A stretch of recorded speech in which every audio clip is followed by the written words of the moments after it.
प्रकरण नंबर 6 स्वातंत्र्य चळवळीच्या युगास प्रारंभ.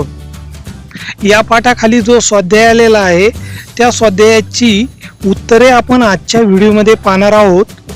चला तर सुरू करूया. प्रकरण नंबर 6 या पाठाखाली आलेल्या स्वाध्यायाची उत्तरे. या ठिकाणी प्रश्न क्रमांक पहिला दिलेला आहे.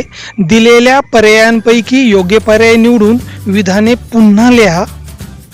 आपल्याला 4 पर्याय दिलेले प्रत्येक ठिकाणी.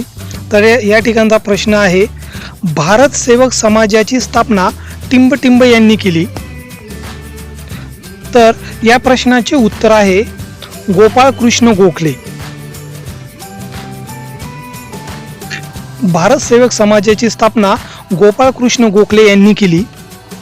त्यानंतर 2 नंबर आहे, राष्ट्रीय सभेचे पहिले अधिवेशन टिंबटिंब येथे भरवण्यात आले. तर या ठिकाणी उत्तर आहे राष्ट्रीय सभेचे पहिले अधिवेशन मुंबई येथे भरवण्यात आले. त्यानंतर 3 नंबरचा आहे, गीता रहस्य हा ग्रंथ टिंबटिंब यांनी लिहिला. तर या प्रश्नाचे उत्तर आहे गीता रहस्य हा ग्रंथ लोकमान्य टिळक यांनी लिहिला.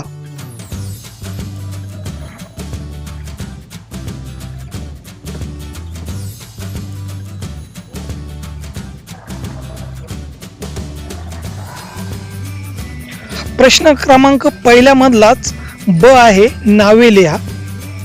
तुम्हाला मवाळ नेते आणि जहाल नेते यांची काय करायची आहे, 2 नावे लिहायची आहे. तर मवाळ नेत्यामध्ये आहे गोपाळकृष्ण गोखले, फिरोजशाह मेहता. आणि जहाल नेत्यांमध्ये नावं आहेत लोकमान्य टिळक,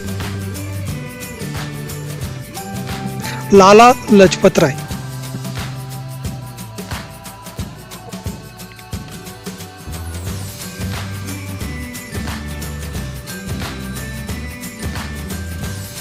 यानंतर प्रश्न क्रमांक 2 आलेला आहे, पुढील पैकी विधाने सकारण स्पष्ट करा.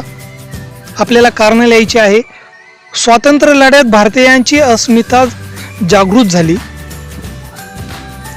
तर याचं कारण आहे, पाश्चात्य शिक्षणामुळे स्वातंत्र्य, समता, लोकशाही इत्यादी मूल्यांची सुशिक्षित वर्गाला ओळख झाली.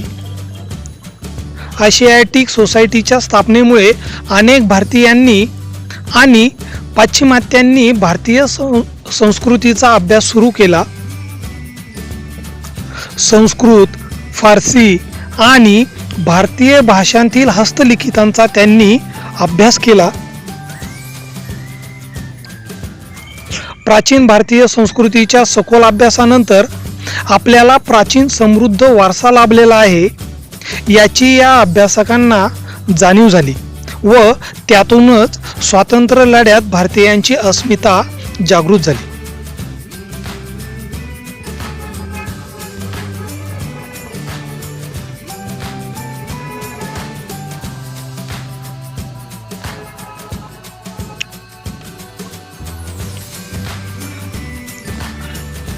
यामधला दुसरा उपप्रश्न आहे, भारतीय राष्ट्रीय सभेत 2 गट तयार झाले.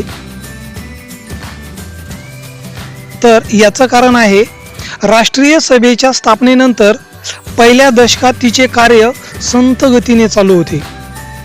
त्यांचा सनदशीर मार्गावर विश्वास होता. स्वातंत्र्यासाठी सरकारविरुद्ध संघर्ष अधिक तीव्र केला पाहिजे असे काही नेत्यांना वाटू लागले. राष्ट्रीय सभेची उद्दिष्टे आणि चळवळीचा सनदशीर मार्ग याबाबत एकमत असले तरी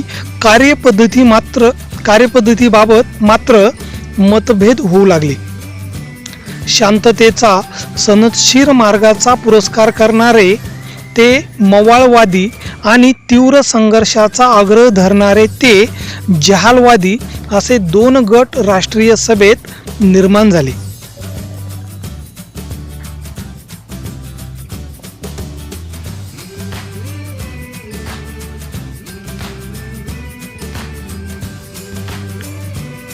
तीन नंबरचा उपप्रश्न आहे, लॉर्ड कर्झनने बंगालची फाळणी करायचे ठरवले. तर याचं कारण आहे, हिंदू आणि मुस्लिम समाजात फूट पाडून स्वातंत्र्य चळवळ दुर्बल करणे हे इंग्रजांचे मुख्य उद्दिष्ट होते. लॉर्ड कर्झन याने फोडा व राज्य करा या नीतीचाच वापर करून इंग्रज सत्ता बळकट करण्याचे ठरवले. बंगाल हा मोठा प्रांत असून त्याचा कारभार करणे प्रशासकीय दृष्ट्या अवघड आहे असे कारण पुढे केले गेले. प्रशासकीय सोय हे कारण सांगत 1905 साली लॉर्ड कर्झनने बंगाल प्रांताची फाळणी केली.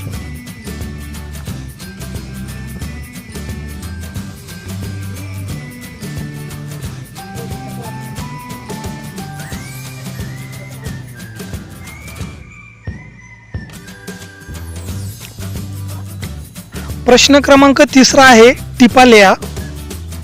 राष्ट्रीय सभेचे उद्दिष्टे आपल्याला या ठिकाणी सांगायचे आहे. तर पुढील उद्दिष्टे साध्य करण्यासाठी 1885 साली राष्ट्रीय सभेची स्थापना झाली. धर्म, वंश, जात, भाषा, भौगोलिक प्रदेश असे भेद विसरून भारताच्या वेगवेगळ्या प्रदेशातील लोकांना एका व्यासपीठावर एकत्र आणणे,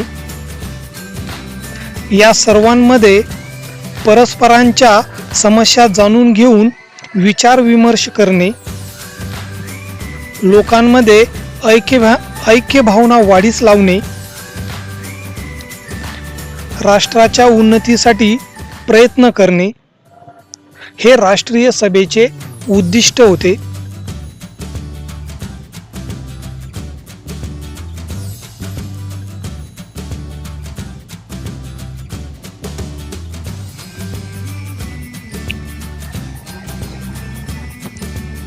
यानंतर दुसरी टीप लिहायची आहे आपल्याला, वंगभंग चळवळ.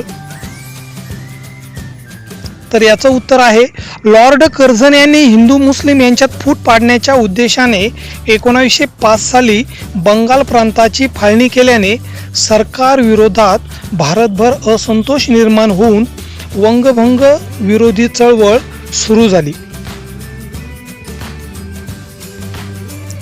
16 ऑक्टोबर हा फाळणीचा दिवस राष्ट्रीय शोक दिन म्हणून पाळण्यात येऊन भारतभर सभा घेऊन सरकारचा निषेध करण्यात आला.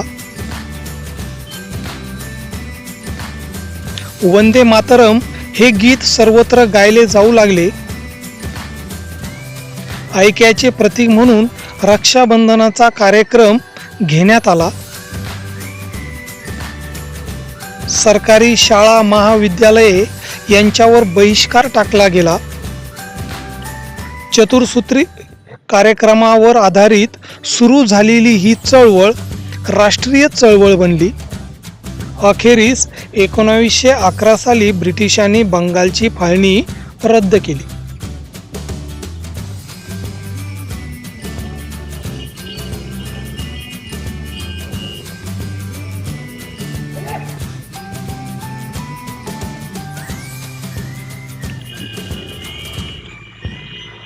यामध्ये टीप लिहायची आपल्याला, राष्ट्रीय सभेची चतुर्सूत्री.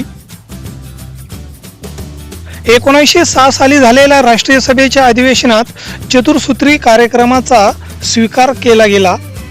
ही चतुर्सूत्री आणि तिचे हेतू पुढील प्रमाणे होते. चतुर्सूत्रीमध्ये येतं स्वदेशी, बहिष्कार, स्वराज्य आणि राष्ट्रीय शिक्षण. यामध्ये स्वदेशी, आपल्या देशातील भांडवल, साधन सामुग्री आणि मनुष्यबळ यांचा उपयोग करून आपले उद्योगधंदे वाढवायचे. स्वयंपूर्ण व स्वावलंबी होऊन देशाचे हित साधायचे, हा स्वदेशीचा अर्थ आहे. 2 नंबर आहे बहिष्कार.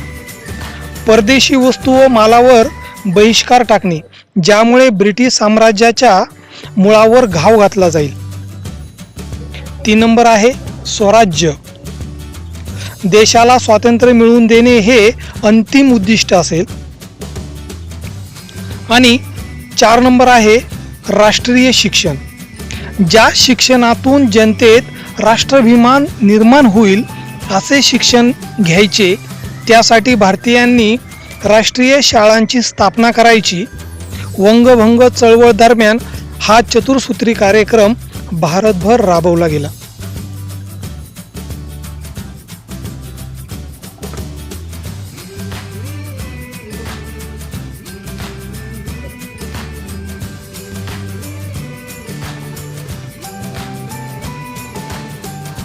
प्रश्न क्रमांक 14 आहे, भारतीय राष्ट्रीय सभेच्या स्थापनेची पार्श्वभूमी पुढील मुद्द्यांच्या आधारे स्पष्ट करा.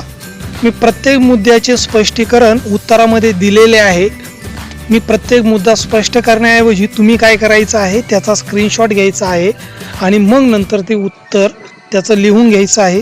तर त्याचं उत्तर आहे बघा, प्रत्येक मुद्दा दिलेला आहे. प्रशासकीय केंद्रीकरण, आर्थिक शोषण, पाश्चात्य शिक्षण, भारताच्या प्राचीन इतिहासाचा अभ्यास आणि वृत्तपत्रांचे कार्य.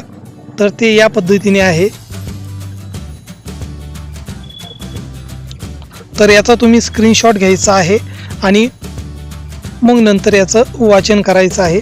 प्रत्येक मुद्दा या ठिकाणी मी काय केलेला आहे, स्पष्ट केलेला आहे.